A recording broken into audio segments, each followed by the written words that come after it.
Me, thank you.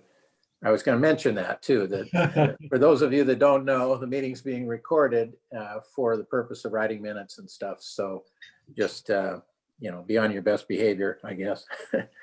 But I'm on board. JJ, Steve is here, Ryan's here, and Curtis Adams is here as well. So by way of introduction, Curtis has been in the boat. Well, I'm not going to steal your thunder. I'm just going to ask you to spend a couple of minutes just telling us a little bit about your involvement in boating here in Oak Harbor. So Curtis, you're on. Yeah, well, I guess for starters, I'm an Oak Harbor native. I was born across the street at Skagit Valley College, Navy brat. Moved away, kept moving back. Spent a lot of my boating career in the charter business in Anacortes. Was manager of Anacortes Yacht Charters for a while. In about the beginning of the century, I put my own shingle out at Bristol Yachts Northwest here in town. And I consider myself a ragbagger, but I'm schizophrenic. You'll see me on a powerboat as well. And in the local newsletter, it said that there was an opening here, and I thought that there was a chance that I might be a good fit. So that's why I'm here. Well, thank you very much, Curtis, and welcome to you. You can tell by looking at the list of the rest of us that our standards aren't very high. So you came in real easily. So, okay. We start our meetings off with public comment on items that are not on the agenda. And Byron, you're there as our representing the public again, which we thoroughly appreciate. Do you have any comments for the public? No comments. Okay. Has everyone had a chance to review the minutes of the last meeting? Yep. And are there any corrections or additions or anything?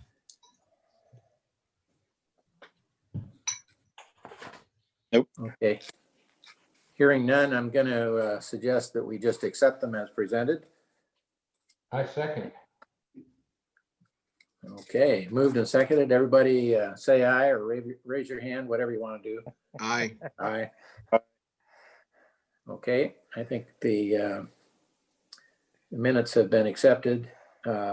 Next on the agenda is the dredge fee rate increase. And I'd like to preface that by a general comment, first of all, that we don't expect this issue to be resolved this evening, but we want to exercise your questions and issues and so forth so that we can zone in on the things that and get answers to questions and that sort of thing, so that when we address this for a decision in either next month or whenever our fancy leads us to do that, we might, in fact, we might agree to leave it until the normal spring discussion we have about rates and so forth.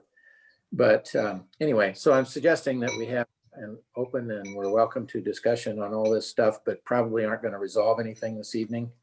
A couple questions I have of Chris is, what's the status of the refinance?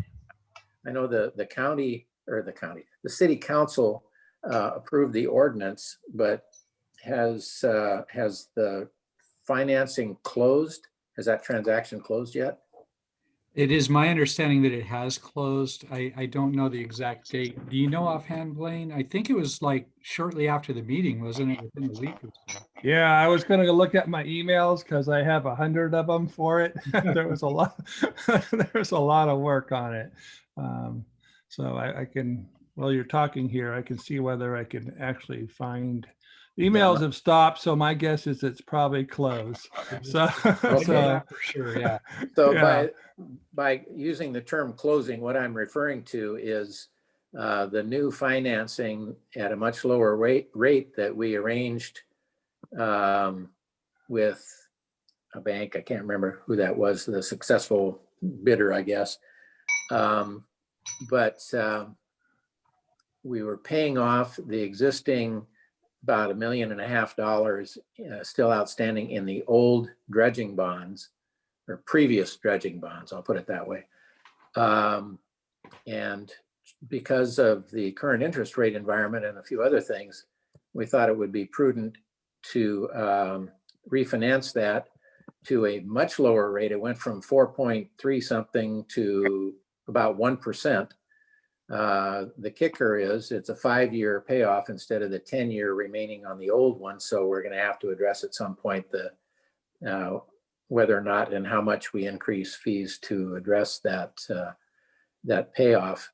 And I'll supersede or the discussion a little bit in saying that doing this refinance will save us, primarily because of the shorter term, will save us about, or the Marina, about $180,000, give or take, something like that. Is that a fair statement, Chris? Yes, yes, absolutely. But I think and Ken, JJ here, I think it's more important that there's a lot we don't know about this. And I think the first thing we don't know about this is what is our monthly obligation to retire this bond? What was it on the old bond? I'm assuming that our dredge fee is based on what the monthly obligation was. And now I would want to know what our new monthly obligation is. If this is a 1% note at 5 years, what's our payment due every month? Or if it's a 6-month deal or a 1-month deal, I want to know, because quite frankly, it sounds to me like we're refinancing a much lower amount at a significantly lower rate for half the time. I would want to know, I mean, if I were doing it, I would want to look at it side by side and see what our monthly note is before I even talked about any sort of increase in rate. Yeah, very good point, because, and I had some similar questions of Chris and asked whether David Goldman could be available for this meeting, and he's on vacation or something anyway. He's not available. So we will put those questions to him. When I've gone back through and researched the options and so forth, it looks like our annual, now these are bonds, so typically we pay the interest annually and a principal reduction payment annually. So it's not like an amortizing mortgage, but the numbers work out fairly closely, but they don't match identically. But the increase, as I recall, the increase in annual payments, principal and interest, increase over what we're already paying is about $157,000, if I remember correctly. Yeah, I mean, David provided all that information to the council. Right.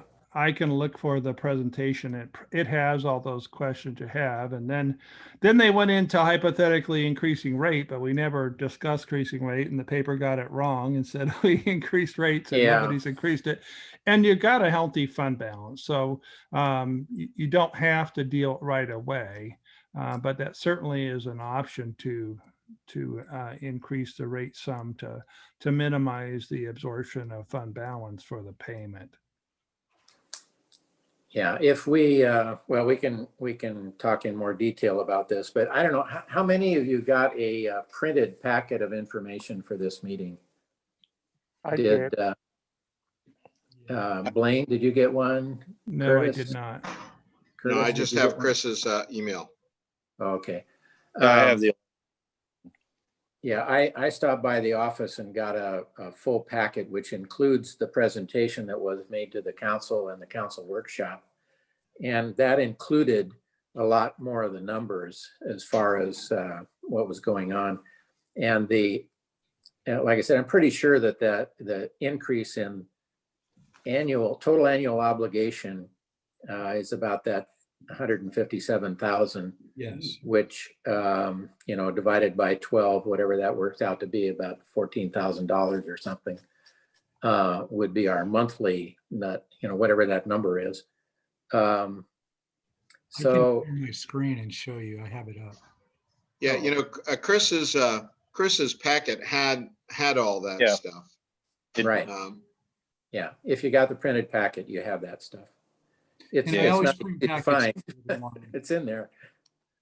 So here you go. This is a slide you were talking about, the 157,000. Yep. And then it shows how much in reserve Right. you would use. So. Oh, I'm sorry. Fund balance used. Okay, the 150,000 that, oh, I see what they're saying. If we didn't increase the dredging fees, we'd have to pay that increase of 157 Right, is what that says. exactly.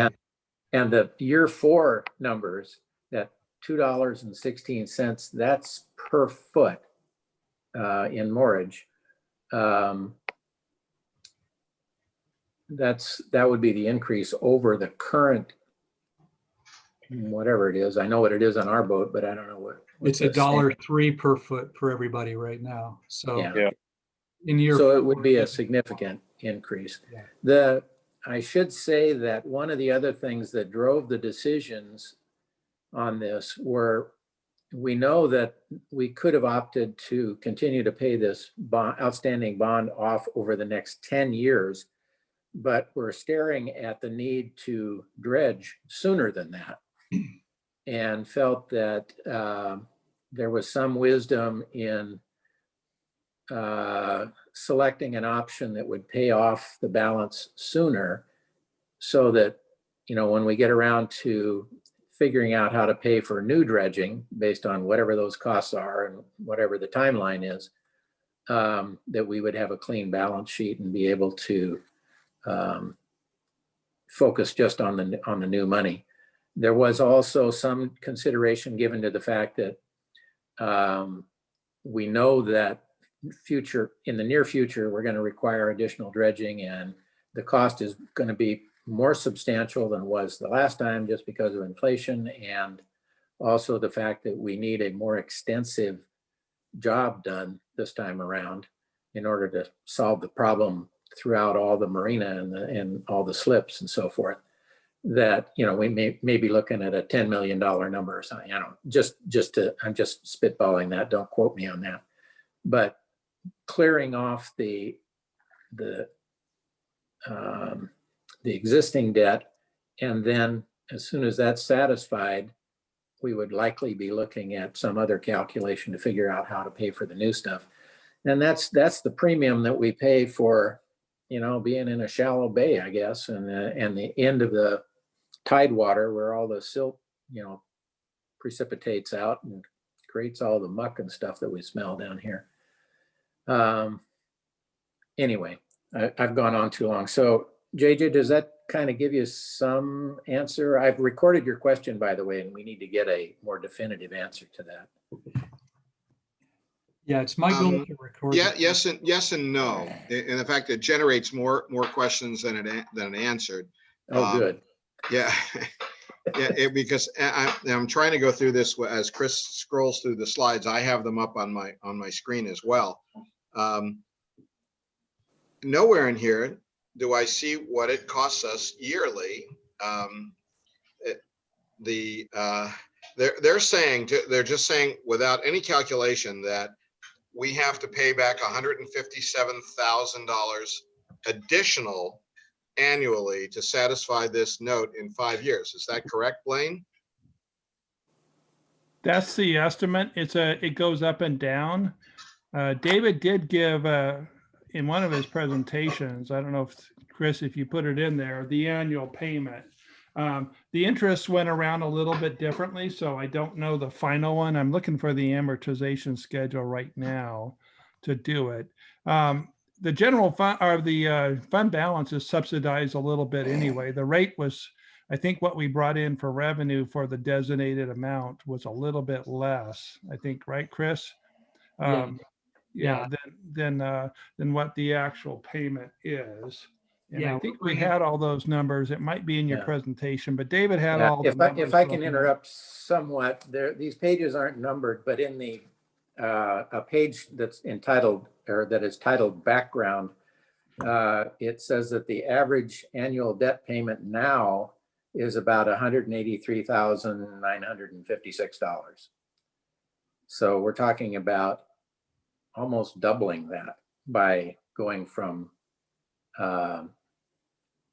10 years down to 5 years. And that puzzles me a little bit too. I can't see that. I can't imagine that's true. So yeah, we need to prove those numbers. yeah, I mean, because I can just ask my my accountant wife to look at the amortization, then she could tell me exactly what it is over a period Yeah. of time.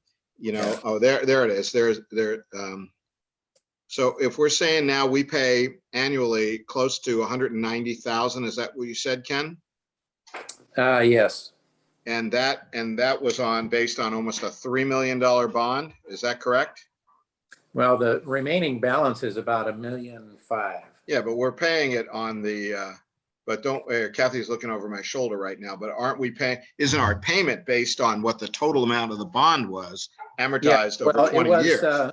the total amount of the bond, because it wasn't entirely expended for dredging, you know, we ran out of time on the calendar and, you know, there's a window with the salmonoids and stuff where you can't dredge anymore. So we ended up with a bond amount in 2011 of $2,570,000. As that's the number I have, but again, I need to wrap my arms around this because, you know, I agree with you and Kathy, as a matter of fact, that for some reason it doesn't quite pencil out for me. Well, bonds don't usually have a set amortization schedule like a car payment or a house payment. Right. They divide the principal up and it kind of goes up and down. So you have to look at the old amortization schedule, the new amortization schedule, and each year is a little different. So that's what he kind of shuffles around and gives a amount, because they like to do rounded amount for principal retirements. So it makes the payments a little, so one year might be 150,000, the next year might be 155, the next year might be back to 145. So they're not exactly flat when you start doing principal and interest, they round. And so I don't see the amortization schedule for the new debt or the old debt, but certainly we can get that and we could tell you exactly per year. He's kind of rough estimating things because like I told you, it's kind of fluctuating. And then the amount that we bring in revenue for it designated fluctuates too. Yeah, that's very true. I did, and I understand that, you know, I did a normal, like a mortgage amortization with a monthly payment and that sort of thing. And I came out very close in magnitude to the numbers that David Goldman was giving us, so forth. But I still am kind of shaking my head why, you know, a 5-year amortization. And we do not have, you're right, we do not have the amortization schedule for the new debt. But yeah, we need to see that between now and the next meeting so we can make an informed decision. Yeah, Good question. We can get that. I don't see it either. I was looking through my hundreds of emails on this retirement here.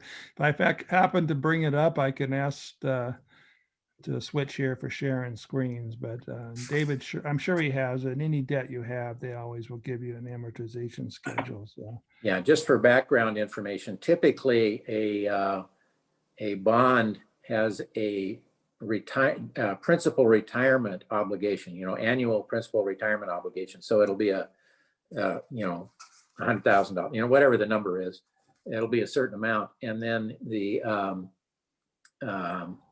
interest is factored on annually at the end of the year, typically on whatever that principal was, the remaining principal balance for that particular year. And then you pay that interest as a separate lump sum. So we typically pay a principal obligation and an interest that's calculated on the remaining balance.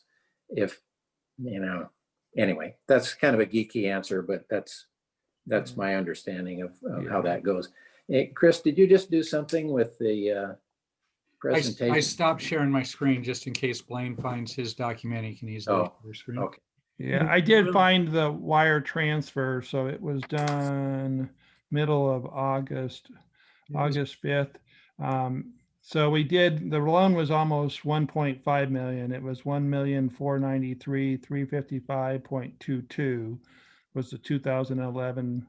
That was the purchaser wire retirement. And then it's another $28,844 in fees that we paid to do the financing. We had to pay an attorney and a bond. Right. a that's financial typical. advisor. So, yeah. But the rate was so lower, it pays for it. It was beneficial in doing it. I don't see an amortization. Is the final schedule. rate on that information that you have, Blaine? I'm looking for it because they switched banks.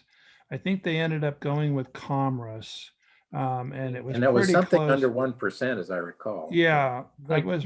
I don't know. Yeah, I'm looking for the rate, and I don't see it. Is it in your report of the rough? But they moved it around they switched banks, and so it might be a little bit different. I'm not seeing a rate here. Let me go. I'll continue to look Oh, at it. the Commerce Bank, it doesn't give the rate, but it gives the, looks like the payment, annual payment or something. Anyway, it's not included in this packet. I'm pretty sure it's 0.87. I'm almost 100% sure. I think that's what, 0.87. Yeah, that's kind of in the ballpark of what I thought, as Yeah. far as the interest rate. And, anytime, I mean, it's crazy that you can get an interest rate less than 1%, but that's the world we're living in. Yeah, that's it. Yeah. That is amazing. yeah. And just so I can clarify, I just wanted to introduce this tonight. We're not going to have all the answers, but if I can get the questions, then I can get them over to Dave, and maybe we can get him to the next meeting. And he can answer these questions and bring the amortization schedule and all of that. So today is just kind of an introduction, filling out, and I'm more interested in what you guys' questions are than anything. Yeah, just for the good of the order, I had a little time on my hands, so I looked at our current occupancy rate, which is high, 95% or so Mhm. overall for all the slips. And we have 420 slips. So, when you get into the side ties and stuff like that, it kind of screws it up. But anyway, so if we have 420 slips, 95% of that is, I think, 399. And I took the average length of boat that we were using was 32 feet, right? Yes. Okay. So I figured out, how many lineal feet of moorage we were charging for, and then figured out what this increase would be annually based on that average boat size of 32 feet. And it was like $12 or something. And as I just said that, I'm pausing because I don't remember whether that was a month or whatever. I'll try to find that. I apologize for starting this sentence without a conclusion to it, but Yeah, and we know that our occupancy is going to drop off to about 80% over the next 12 months. sure. But anyway, that was just kind of gives you an idea of what I was doing to try to figure out the validity of the numbers that we were using, and they were pretty close. They weren't spot on, but my estimates weren't spot on either. So, but it's in that order of magnitude of about $155 to $160 total additional monthly obligation under this refi thing, as far as we know right now. We need to prove that. Hey, Chris, has city council voted on this already? City council approved the refinance. They have not approved a rate increase.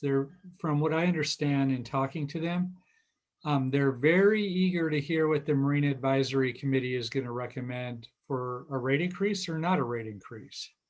So why are we discussing, where are we going with all this interest and all this stuff if it's already been bought and done and did? Because it is there's the scenarios for the rates are do nothing, automatically increase them to the highest level to pay for everything, or use a phased or step approach over the next several years to increase it. I understand that, but I don't see that ties into bond rates and all this other stuff.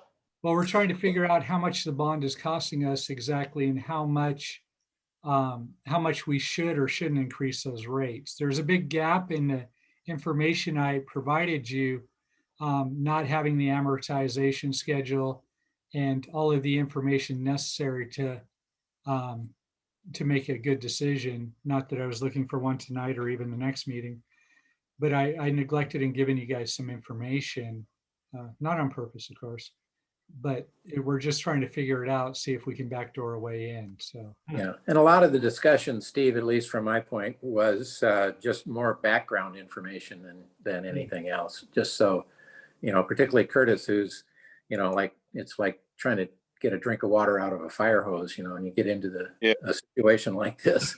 So We're kind yeah, of. digging I at was the- just trying to recap a little bit, and I apologize for going on too far.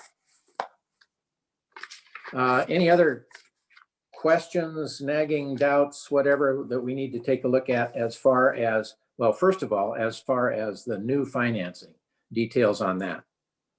Yeah, I'm sorry, I had to step away for a second while I had to find my iPhone emergency from my bride, but but I was looking at the proposed, I mean, if we really do have to generate an additional 157,000 a year to pay off this note in 5 years instead of the remaining 10 at 1%. We'd be more than doubling what we're paying per linear foot in terms of a dredging fee, which just seems like an awful lot. For a boat like mine, I'd be paying an additional, what is it? Almost more than an additional 50 or almost 60 feet, $60 a month more,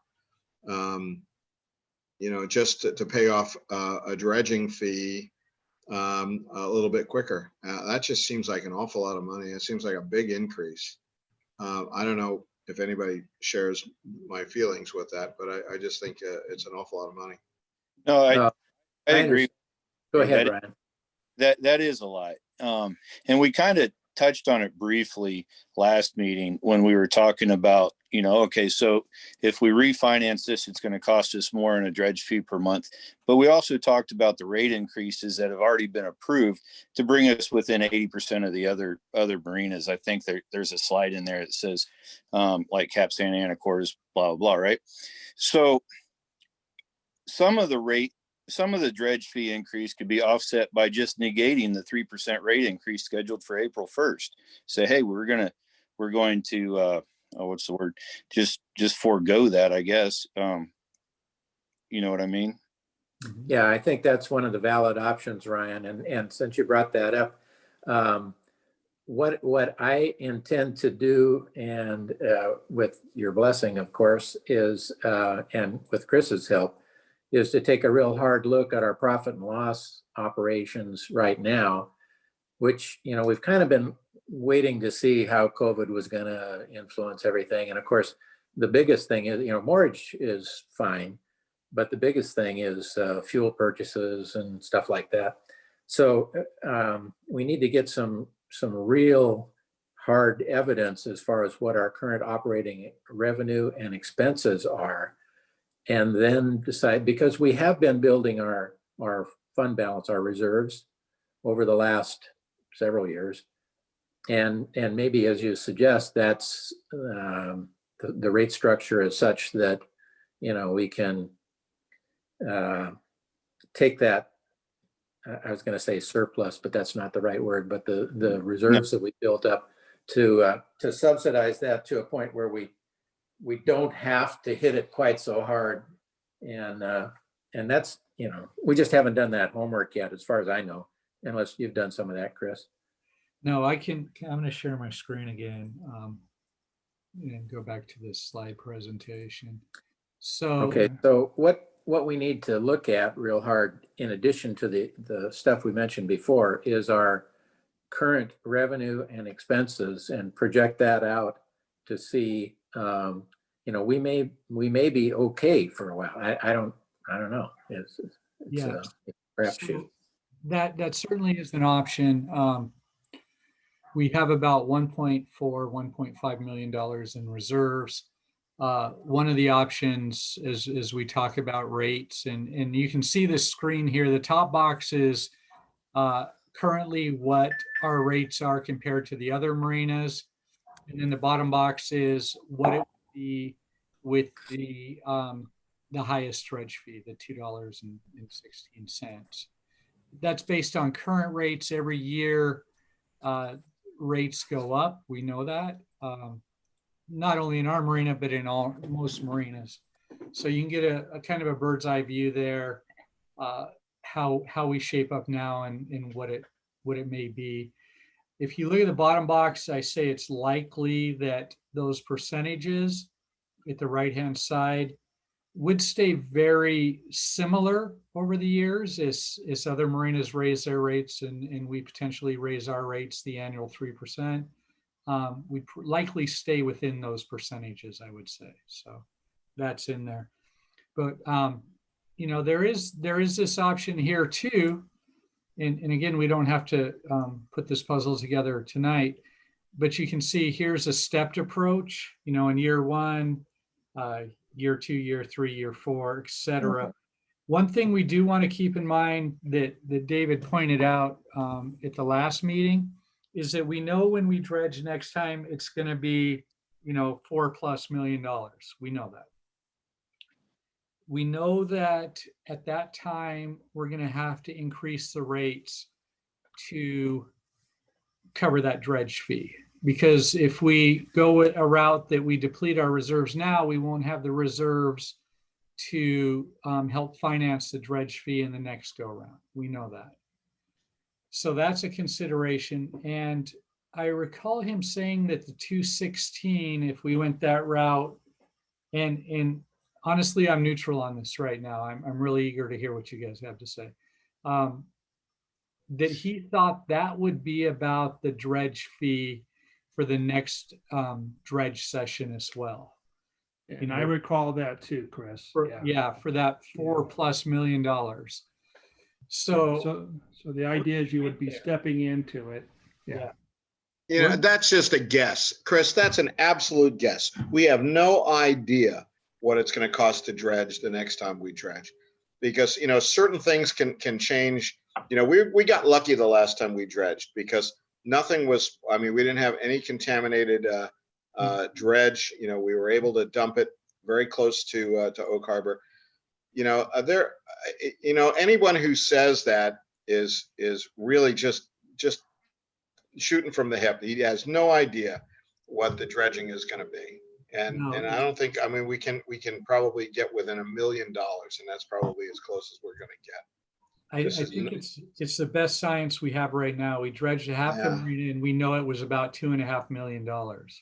And I don't want to dredge half the marina. I want to, and I think all of you agree, we need to dredge the entire marina. So just doubling it puts us at 5 right there. So, you know, and we know construction costs have gone upwards. Back when we dredged, there were a lot of unemployed marine construction guys at the time. Now there's long wait lists. So, you know, you're right though. We don't know for sure. We have no idea. We just have to take the best science we have right now to work with. Yeah, and we certainly know that even if we go whole hog after this program of new dredging for the future, it's going to take us a couple years before we're opening bids. Yeah, and I've got a whole schedule in the next topic after we finish this discussion to share with you guys about that too, just a guesstimated schedule. So I wish it was like a regular construction project where it'd just be a couple of months, but I think that I was saying 2 years, but I think Byron corrected me not too long ago and said he thought it was more like 3 or 4. So that was before I even started at the marina. The dredge process started, that means.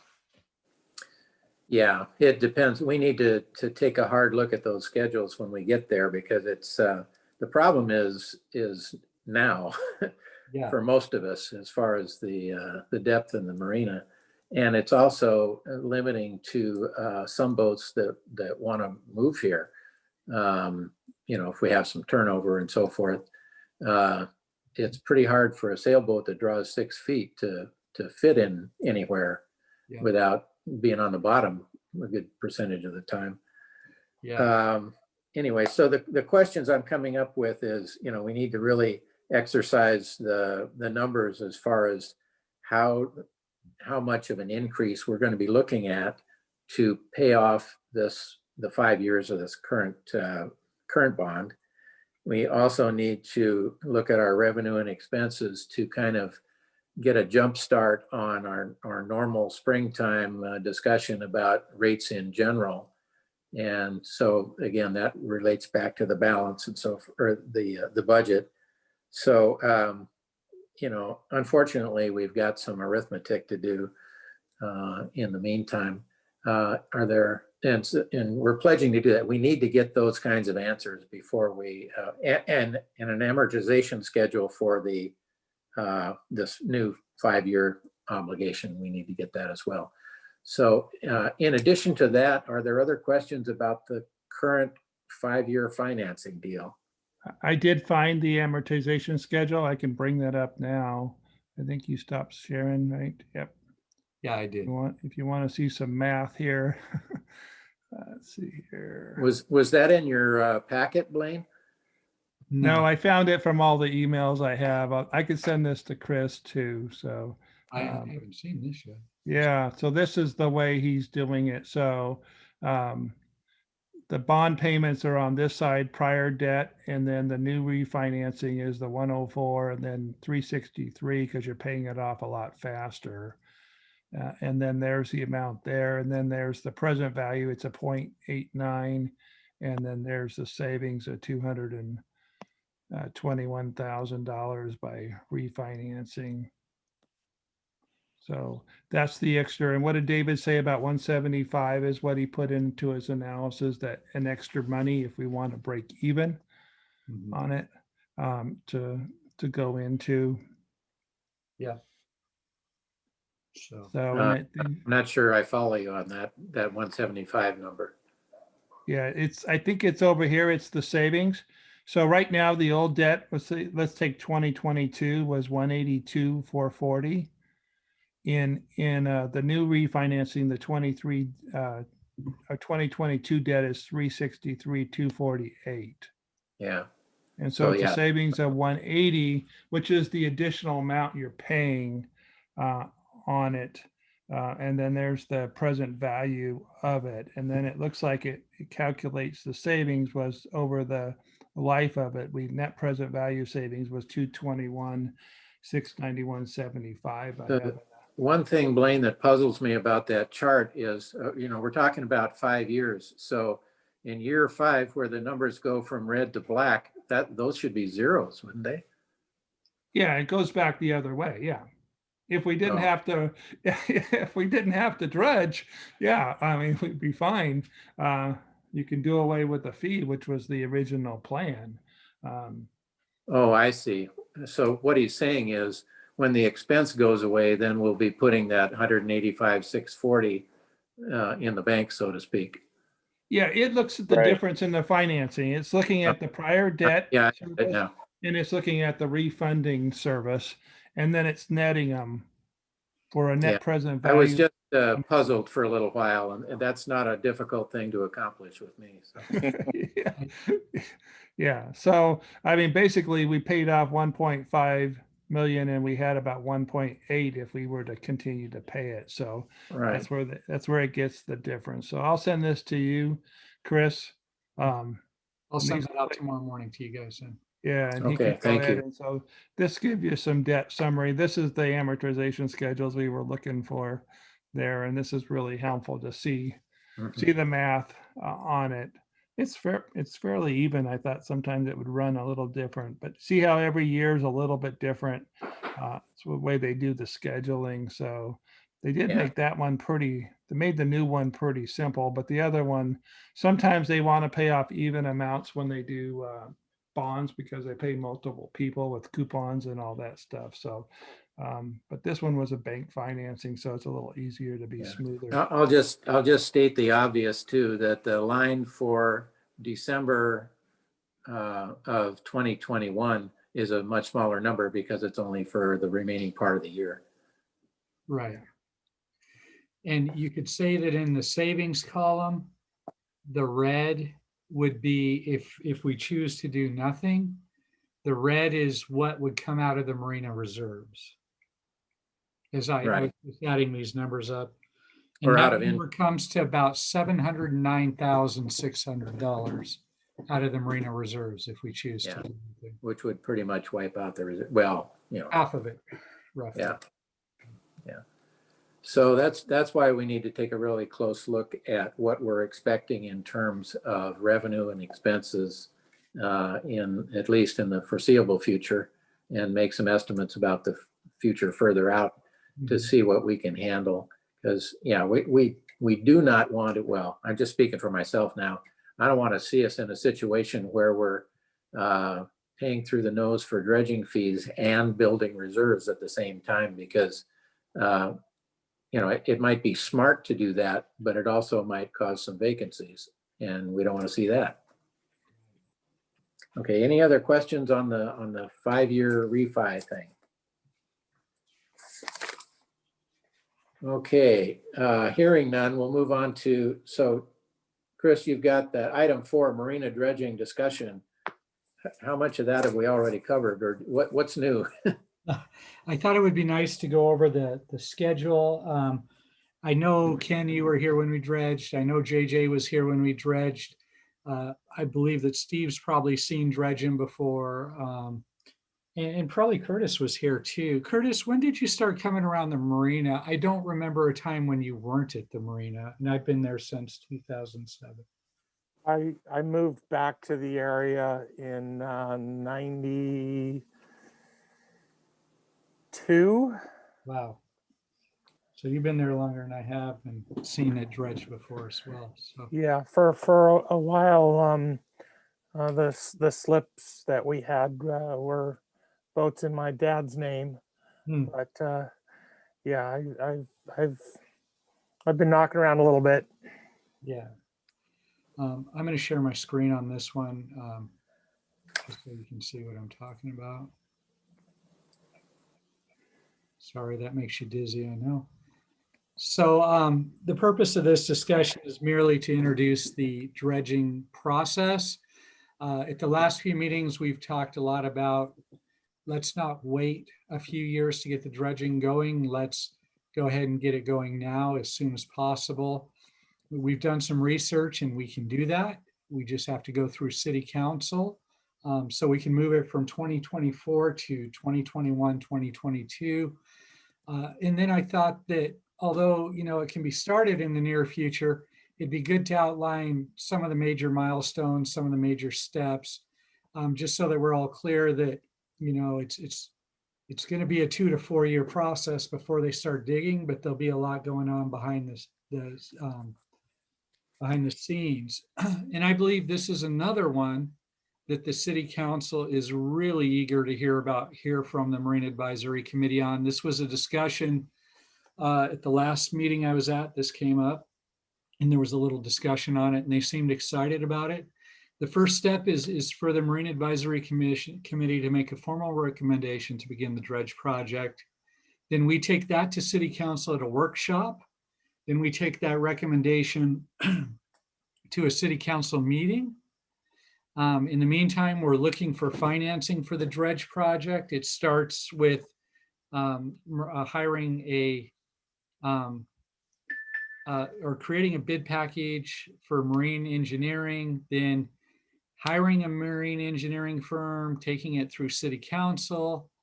They're the ones that actually create the project timeline, the scope of work, determines the probable costs. So even into this, we won't know the probable costs for quite some time. They'll draft a bid packet and start the permit processing. Once all the permits are issued, then we'll open up bids and select the most qualified dredge firm. We'll take it back to city council. They'll approve this hiring of this dredge firm. And then there'll be meetings and then the dredging starts. But we have to remember timing is essence here because you can only dredge certain parts of the year. And I believe that's September, October through January. So if all of this happens and it's March, we're going to sit there for several months until the dredge window opens up. So this is a long process. Again, I'm not asking for a recommendation tonight. We'll get into that in the next couple of meetings. but I thought it would be good if everybody understood what the dredge process was. And it's going to take a couple years just to get through the marine engineering part, the soundings they do, the permits, all of that stuff. The dredging is actually the fastest part of it, believe it or not, it seems like. Okay, thank you very much, Chris, for that. So the question for this committee is, we're operating under the assumption that dredging is from a timing standpoint, is a very high priority. And we need to, the process itself boggles my mind that you have to go, it's like a ping pong match, going back and forth to city council and workshops and stuff, but it is what it is. So, so I guess the issue in my mind is, how committed are we to doing what's necessary to get this dredging project underway and then paying for it ultimately when it's approved? Good question. Well, I think it's clear. I mean, we have to do it. We either do it or we don't have a marina left at some point, because it's just getting shallow in spots. It really is. And, when we have, anything greater than or less than a -2, and, you can move around the marina, but you do so at your own risk. There are spots that are clearly silting in more rapidly than others. But I know we've asked this question before, Ken, and I think you may even have the answer to this. And it's not just the marina. The areas of the channel, I know it's a completely different discussion, but there's areas in the channel that are getting incredibly shallow and do dissuade boats from heading this way. If it's a minus tide at all, it's almost, people are starting to think about it like they do this, like the slough. If it's a -2, I know people who won't come to Oak Harbor because getting along between some of the inside markers, it's getting really shallow. I digress, but I think we as a Marina Advisory Committee, we really do need to be in full and complete support of the process of getting the dredging started again for the Marina Basin. I agree that it's a very important issue, and if you're willing, I'd like to convert your comments into a motion. Would you move that we proceed at all haste?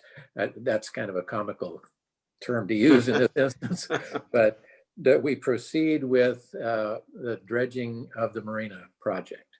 Yeah, I would support that I would make a motion to that effect. Okay. Ken, we have can I? Oh, excuse me. Oh, well, we need a Okay, second. all right, yeah, fine. Okay, I'll There second. Okay, I'll it's moved and seconded. And all those in favor, say aye, please. Aye. Aye. Is there Are gonna be? any nay votes? I think you Steve, need discussion, Ken. Yeah, but I needed to get the nay votes on the motion before. Oh, I'm sorry. Yeah, let's open this for discussion before we finish the vote. Because I agree with completely we need to dredge, but I'm also concerned completely with, we're going to price ourselves out of the market. We're kind of in a lose-lose situation here. I don't see a good ending to it. Because if we do $4 million dredge, our fees are going to be higher than what anybody else is, our mortgage fees, and we'll have to move somewhere else. But I do agree we need to dredge. So what a complicated subject.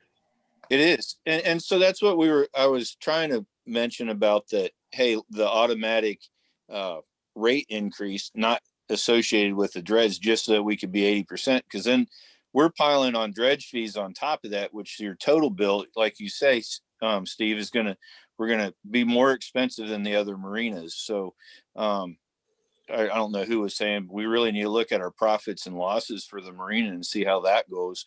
Because we need to dredge, you have to, but like Steve says, we're going to outprice ourselves where it's cheaper to go somewhere else. I totally agree with you. And, but I'm a little concerned too with not doing our price increases, but taking that as a dredging fee. Because we worked, what, a year getting these price increases in because we were under the influence that we needed this money to maintain the marina. And now we're just going to take it away. How are we going to maintain it too? I know I'm kind of doing doom and gloom here. Sorry about that, but it's. And That's a fair I agree. I agree with both Steve and Ryan in the fact that, we have to stop comparing ourselves to Anacortes and Cap Sandy and La Conner, and because they are unique. I mean, we are unique as opposed because, they're not supported solely by the people, the tenants of the marina. We are unique in the fact that everything that happens inside that gate is the tenant's responsibility. Absolutely everything. And we've said this so many times. So how are we expected to continue to support this jewel in the Oak Harbor crown of a marina and then pay for the dredging? And it gets to the point where enough is enough. And then we keep comparing ourselves to marinas. I got a notice from the Cap Sandy Marina that they're going to have an increase, but they're also spending, $1.9 million on dock upgrades, because they're a port and they can do that. So, I agree that we have to dredge, but maybe and among all this brain power that we have here, we can find a way where some of that cost is absorbed by some other entity other than the people who moor their boats there. And That's I would a good point. And Chris, you know full well that we've talked about this a lot about grants and other types of participation. And we even got, for the first time ever, I think it was in a council meeting or a workshop, we had members of the council say, yeah, we need to think about some kind of financial participation on the part of the city in the operation of the marina. So it wouldn't be solely an enterprise fund. Did I remember that correctly, or was I dreaming? yes. No, you can I make a comment, please? Yeah, sure. I spoke at that last workshop meeting, and I said just those things. And I don't know, when the Marina Committee makes its recommendation to the council, why can't they, along with that recommendation, recommend that the city consider reimbursing the enterprise fund, because that marina is used as a public park. And I brought that up at the last workshop, and indeed there were at least 2 council members that were very supportive of that. And I think that's something that the council needs to hear, and I think they need to hear it loudly from this committee. Yeah, I just don't see any other way.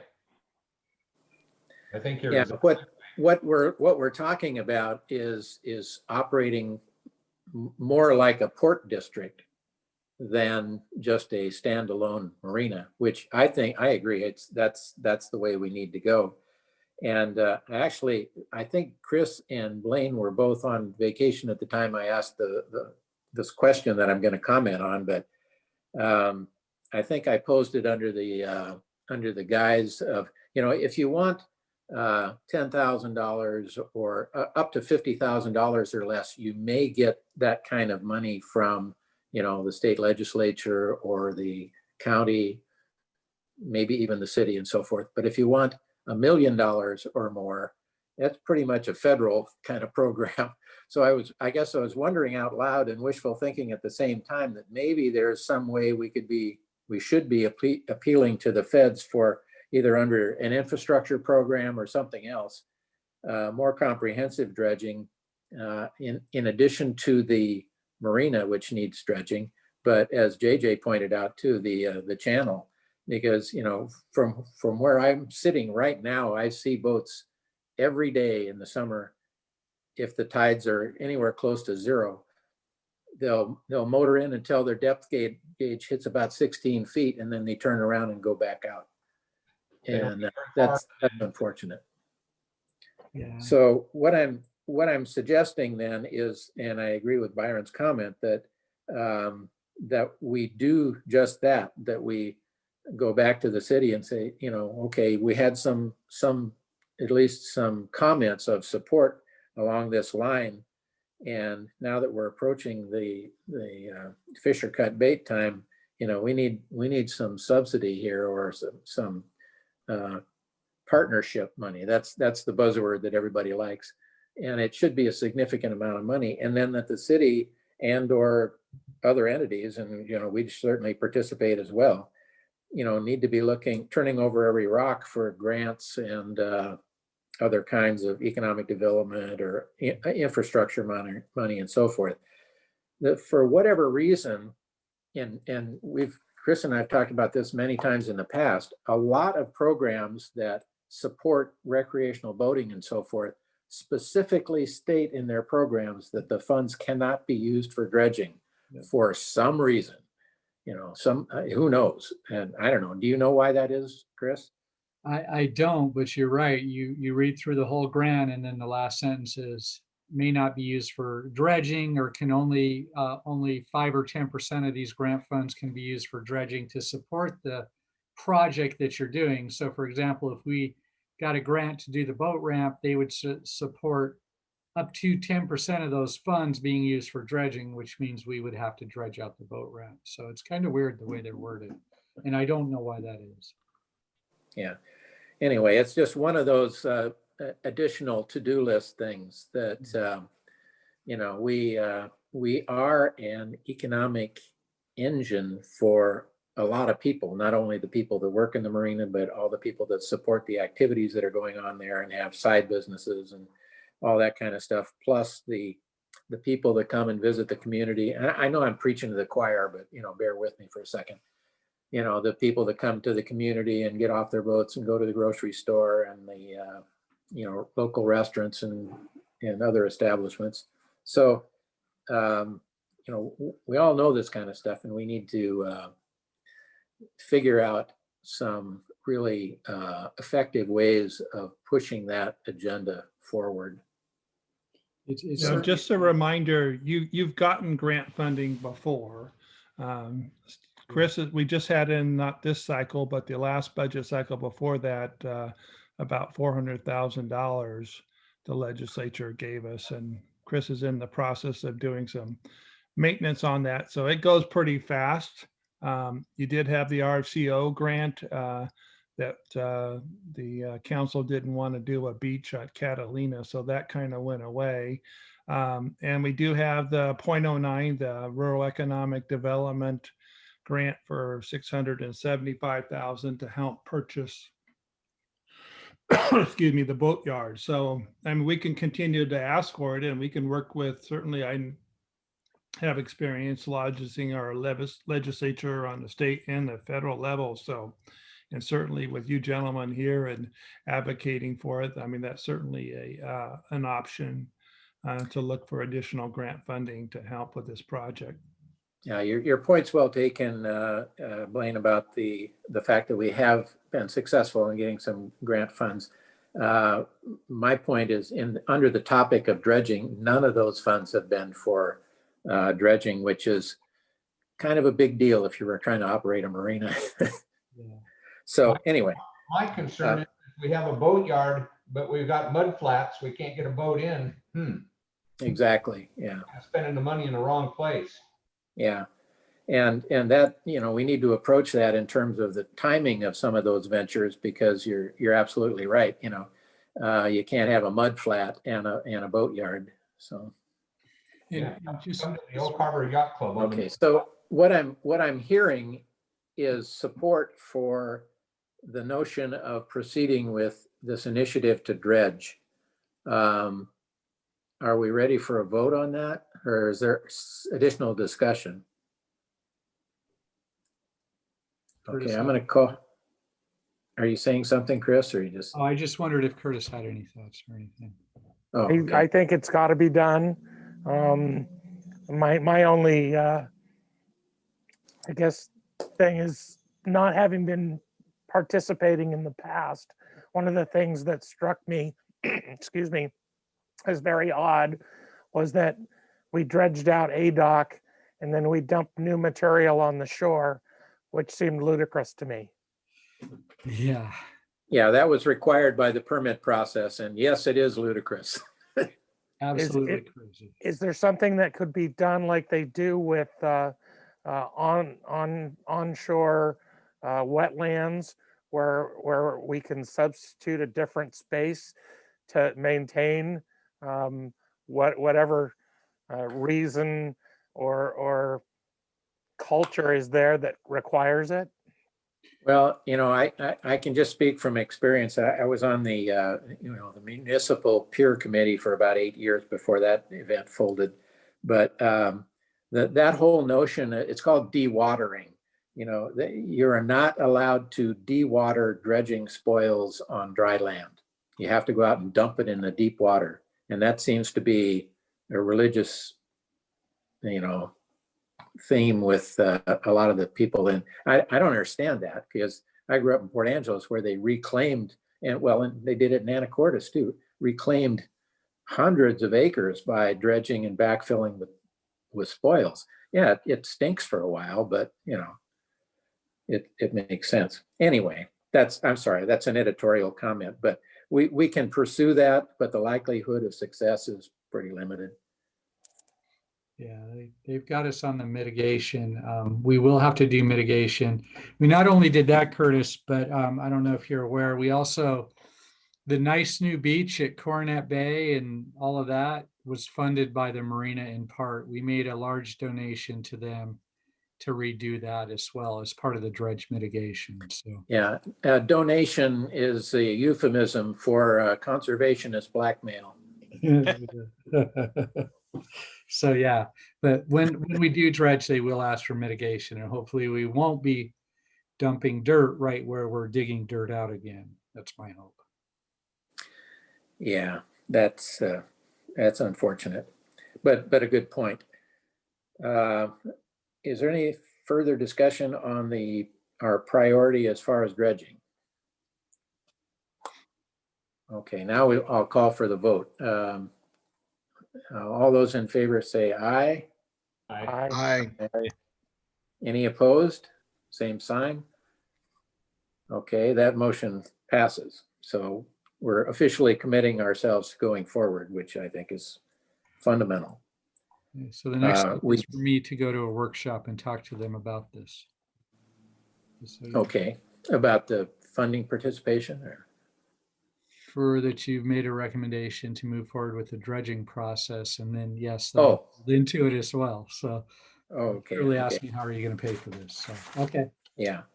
And I think, Steve, you made a comment earlier about our reserves and so forth. And one of the things that we have been working on in building reserves is somewhat related to dredging, because there are some upfront fees like engineering and some other things that, have to be taken into consideration at some point.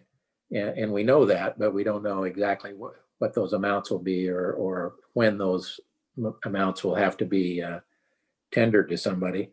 Mhm. So it's all part of it's like trying to paint a moving bus or something. You're always trying to stay one step ahead. Okay, we've had the discussion and a vote to confirmation vote to go ahead. The next item on the agenda is a general Marina update. And so, Chris, you're on. What do we got that we're fixing, and what do we need to fix? We're fortunate. We have a pretty amazing crew. We're continuing on with the Wi-Fi project, running cable and installing access points and stuff like that. I think before too long, we're going to have a super Wi-Fi system. It's pretty exciting. We are working on replacing the logs that ground out on the south log boom and in front of the harbor master's office with some plastic piping. I know JJ saw it today.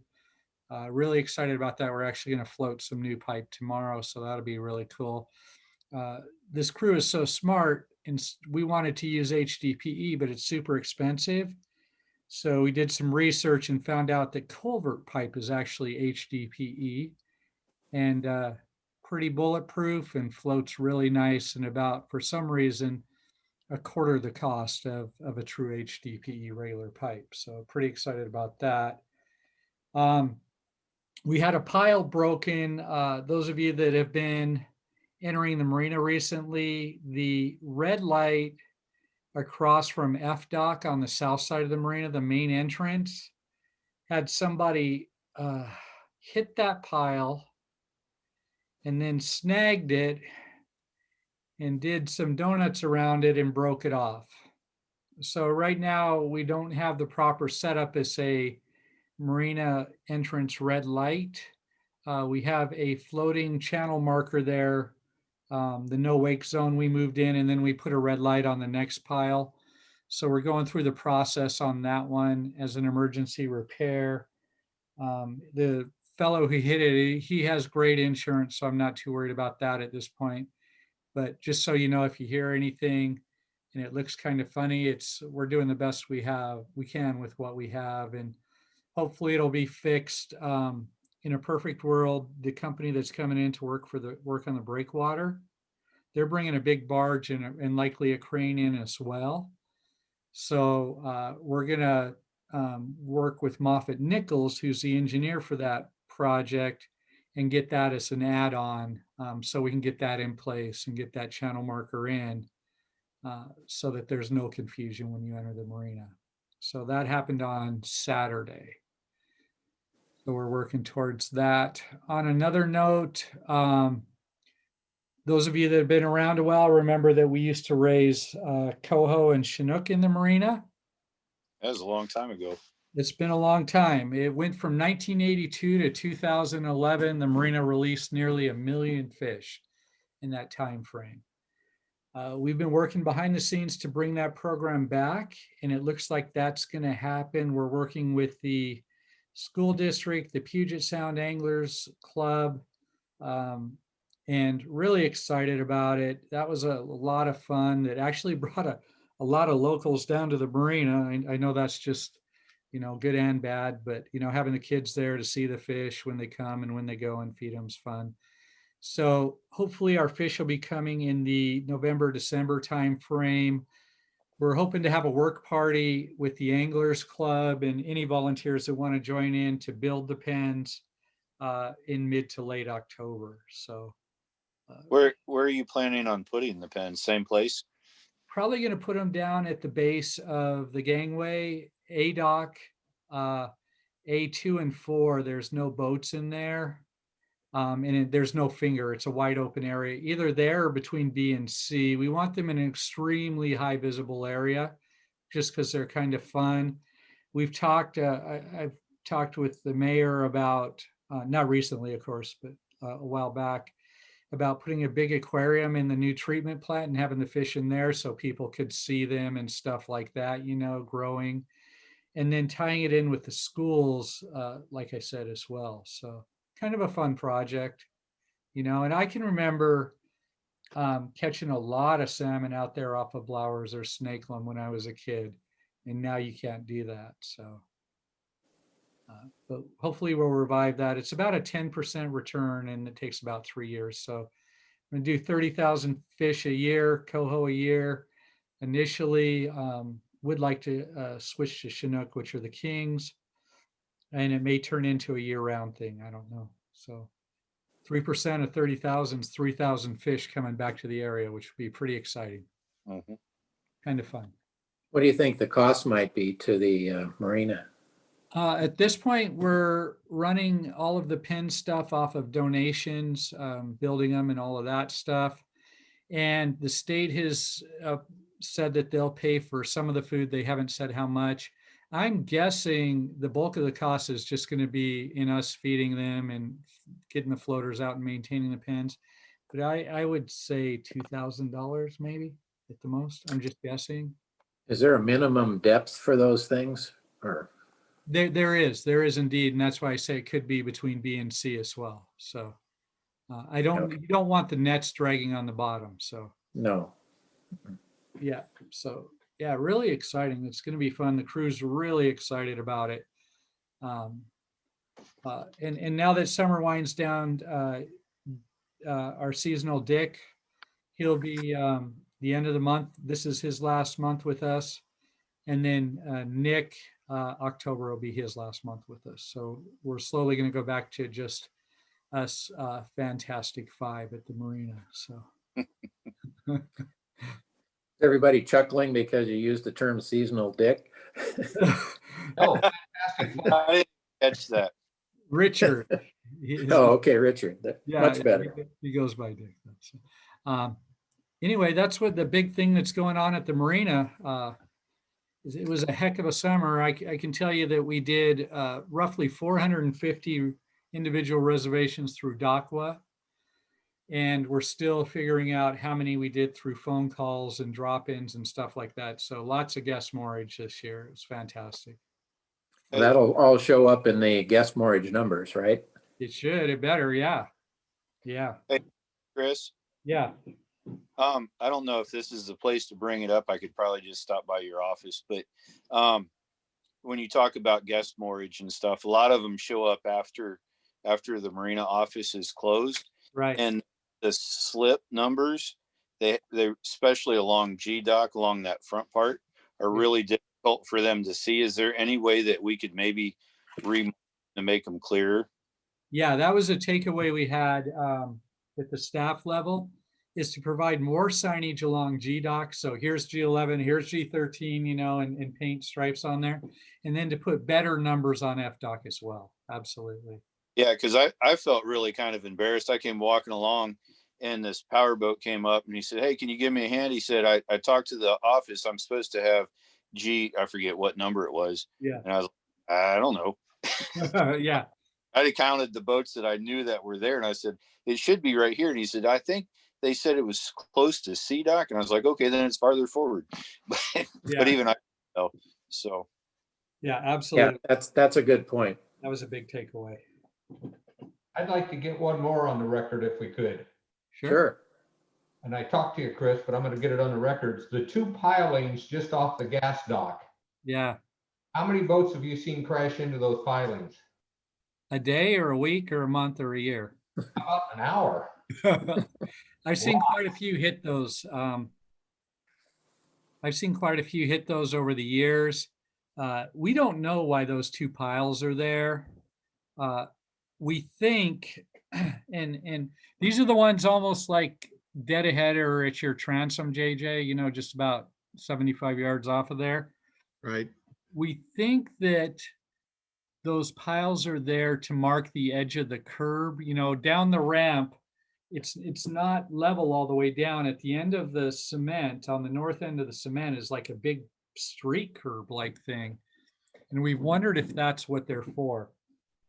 I know that we looked into having them pulled out at the last dredge cycle, but for some reason we didn't. I don't know if it was cost or what, but it's something we can definitely add.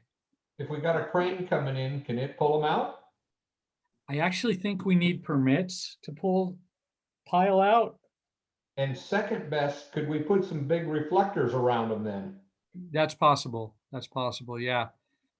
Get some old mattresses or something and put around there. There you go. Well, they hit them in high visibility. So I don't know They that. hit them in the day. Yeah. Yeah. To just say, Steve, I did see two boats hit. The one closest to my boat this summer. Yeah, I bet there's a bunch of them. Yeah, that was just me and the amount of time I was there, I saw two boats run into the one that's closest to my boat.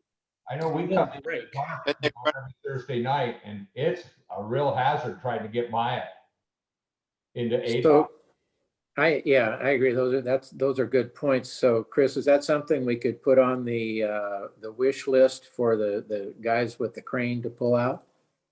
I can talk to Moffett Nickel about that and see what the process is. I think it's more likely it would be part of the dredge process, but I don't know. I'll find out and report back at the next meeting. Is it a depth problem? If people are that close to those pilings, are they going to be running aground instead?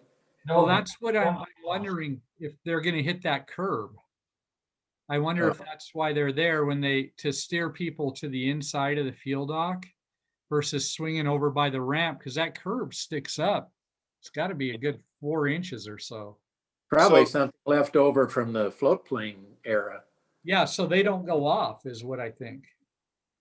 So, so I use those as markers because I come in when I do my pump out and I come along the side of those, and then that's where I do my U-turn. So I know not to go any farther over towards the boat ramp. And without them, if there is a curb down there and it's kind of a low tide, yeah, then that would be kind of a hazard. I wouldn't want to hit that, but I use them as markers. But Mm. you know, like you're talking about boaters hitting it, they hit the no wake sign out here coming into the entrance of the marina.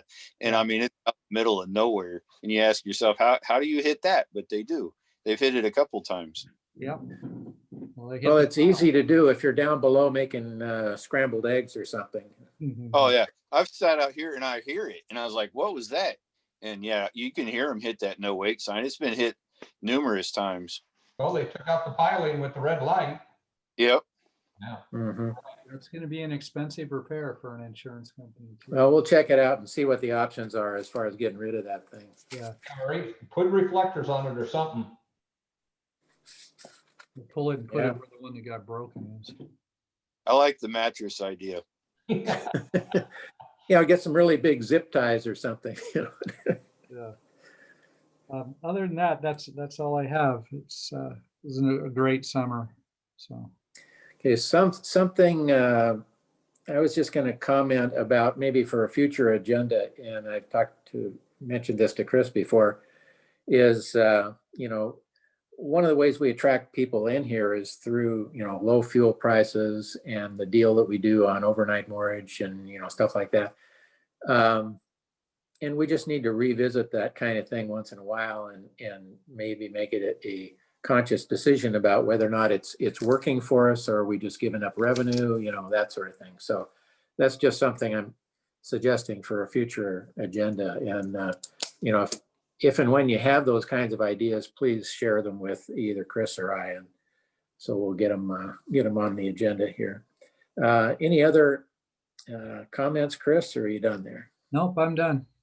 Okay, the one other question that I had was, this can be a yes, or as simple as a yes or no. Is there any action that needs to be taken relative to Mariners Haven? No, not at this Okay. time. Okay. So next item on the agenda is advisory committee comments. Anybody have something burning in their brain that they haven't had a chance to talk about yet? What are the chances of us meeting in person? You mean you and I? No. I mean, Real low. no, no, the Marine Advisory Committee. That's a good question. Blaine, Blaine and Chris, what do you think? We're doing it for council. We're doing it for plan commission. It makes it's kind of challenging to do it as a half there and half not. You will have to wear a mask, and it could change. I think things are getting stricter as we go along here, but the council is doing a blend and the plan commission is doing a blend, and about half of them are coming in. We do a broadcast with council, so it's a little easier to do it. With the commission, the blend is going to be a lot more difficult to do it. And I know from experience with other committees, we done it with that is the people, if we don't do it in the council chambers and have the videographer there, then it's going to probably be difficult for some of you won't see the charts from the council, and some of you won't see the stuff from the both ways. So it's difficult to get the sound. So both options work. So half people can attend and half don't. I would recommend you continue to do it this way with sharing the screen and stuff and not having to wear a mask for the meeting. It's more pleasant. So having done it the other way, it is challenging. And we typically don't have, when we do the council meeting, the staff are all coming in remotely. But it's certainly a prerogative, but we haven't been offering it for the committees. It's just more difficult to do. But if you really want us to push, we can look at it. But I think things keep on getting stressed. So I would urge you to continue to do it remotely like you're doing now. That's probably pretty wise. What's the feeling of the rest of the group? For me, because I'm still a working troop and travel a lot, being able to do it remotely will help my participation. Okay. Is it a participation issue for anyone else? Well, not for me. I think personally, you know, we were able, even during the height of the pandemic, we were able to meet in person at the senior center that time. I don't know if people remember that. Yeah. You know, I think that you know, this is not a big group. You know, and even if we have the public participation, it's certainly manageable. And you know, I have nothing against the Zoom meetings, but I would like to get back to doing this in person. Just me personally. That's just my opinion. Yeah, I hear you, JJ, and I appreciate that. I would probably agree with Blaine that because, you know, things are still in flux, you know, maybe we should just kind of stay the course and use the whatever this, and it's not Zoom, but whatever it is, Ring Central, until we can see our way clear to doing that. But I agree that that's a priority. I know when we did it at the senior center, following that meeting, I think, Blaine, you had a whole list of violations that we were potentially making during that time. It wasn't easy. Yeah, but we gave it our best shot, and I don't think anybody. It wasn't a super spreader event or anything like that, but it was probably, we were kind of pushing the envelope a little bit. But we'll keep that on our planning horizon here. And I think, you know, I would love to meet in person, not just this meeting, but the city council meetings. So as soon as we can, I'll push for it, definitely. Okay. Any other thoughts on that topic? How about any other committee member topics or comments? Okay, well, hearing none, our next meeting is scheduled for October 4th. Chris, are there, or Blaine, are there any workshops or council meetings or anything like that that have Marina related things on the agenda that we need to be aware of? I don't have anything on the agendas coming up. No. I'll just have to figure out what our next step in this dredging process is, and that would surely be a workshop item. But I don't see that happening this month. It would probably be in the October or maybe November. Yeah, October 27th would be the earliest. And you'll have another meeting before then, right? Right. Yeah, on October 4th. Yep. Yeah. Okay, is there any particular reason, you know, full agenda or something that the council won't look at it before then? It's going to take, I'm going to need to put together a whole packet on this. Oh, okay. And do some research and that sort of deal. It's going to take me a little bit of time to put this one together. So it's not that they won't look at it. No, it's that I wouldn't be ready more than Would that. they be expecting some sort of a cost estimate for the initial, you know, feasibility / engineering work? That's potentially a challenge too. Yeah, definitely. If I was sitting on the dais there, that's what I would be looking for, would be. Yeah. You know. Yeah, that definitely. So yeah, there's a lot of research to be done on this, but. Oh, just as a side point, Blaine, you were, you know, I'm going to flip back to the earlier thing about in-person meetings. I've watched some council meetings on YouTube, and the audio is typically great for anyone that is remote. The audio for the council people that are there present in the hall is usually almost unintelligible. Yeah. At least on 2 occasions that's happened. So anyway, I don't disagree. a- It's very difficult. So yeah, yeah, yeah, it's very difficult to do the two blends, and it's really tough for staff because with the council there, you can't see them. It's a long shot, and you can't tell which one it is. So it goes a lot smoother doing all one process rather Sure, than sure. doing I the would just blend. I And would so- just suggest perhaps for council members that they understand that they need to maybe lean in and articulate carefully so that, you know, whatever they have to say, you know, the gems of wisdom that they have that get broadcast out to the community. Why are you laughing about that? Yes. Okay, any other comments for the good of the order? Okay, we'll adjourn our meeting, and thank you all for participating, and especially thank you to Curtis for signing up, and hopefully you haven't been disappointed in your participation, and it will get easier as you get more involved in these details, and it won't seem like such a daunting challenge. Thank you. Thank you all. Okay, we're in adjournment. All right. Good job, Chris.